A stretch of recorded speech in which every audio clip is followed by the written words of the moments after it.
আসসালামু আলাইকুম রহমতুল্লাহি ওয়া বারাকাতুহু। সম্মানিত দর্শকগণ, আপনারা কেমন আছেন? আশা করি ভালো আছেন। আলহামদুলিল্লাহ, আপনাদের দয়ায় আমিও ভালো আছি। সম্মানিত দর্শকগণ, শত্রুর মুখ বন্ধ করার পরীক্ষিত আমল। শত্রুর মুখ বন্ধ করার জন্য এই আমল খুবই কার্যকর ও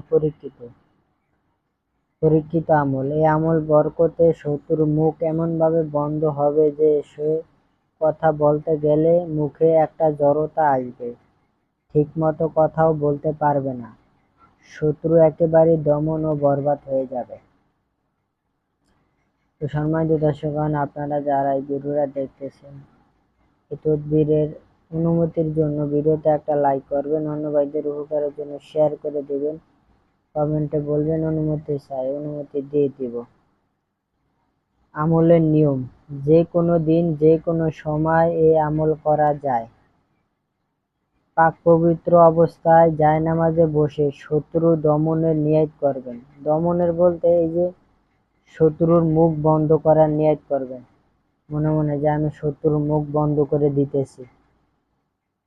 এরপর বোসপাতা কিনে আনবেন বাজার থেকে। বোসপত্রে মেশক জাফরান কালি দিয়ে 5 বার আরবি হরফ কফ, এই কফ লিখবেন 5 বার, এইভাবে 1 2 3 4 5। বোসপাতার উপরে 5টা আরবি হরফ কফ লিখবেন। বোসপাতার উপরে লেখার পরে এই নিচে লিখবেন নিচে শত্রুর নাম ও তার পিতার নাম, মানে এই বোসপাতার উপরে 5 বার কফ লিখে নিচ দিয়ে লিখবেন শত্রুর নাম। শত্রু যদি ছেলে হয় তাহলে ছেলের নাম লিখবেন, ছেলের বাপের নাম লিখবেন আগে, তারপরে বিন, পরে ছেলের নাম। আর শত্রু যদি মেয়ে হয় তাহলে এখানে মেয়ের মার নাম আগে লিখবেন, পরে বিনতে, পরিষ্কারে বি ন তয়কারেতে বিনতে লিখে মেয়ের মার নাম লিখবেন, মেয়ের নাম লিখবেন। ঠিক আছে? লেখা হয়ে গেলে এরপর ভারী পাত্রের নিচে চাপা দিয়ে রাখবেন, মানে ভারী একটা পাত্রের নিচে এমন জায়গায় চাপা দিয়ে রাখবেন শত্রুর ঘরে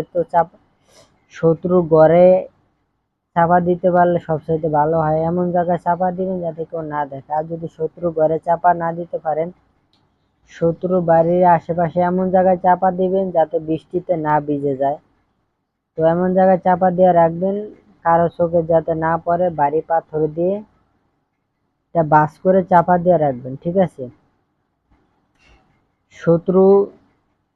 ইনশাল্লাহ শত্রুর মুখ বন্ধ হয়ে যাবে। শত্রু কথা বলতে গেলে মুখ জড়তা আসবে, ঠিক মতো কথা বলতে পারবে না। ঠিক আছে?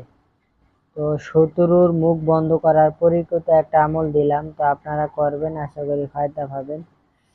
তো এতটুকুই। আসসালামু আলাইকুম রহমতুল্লাহি ওয়া বারাকাতুহু।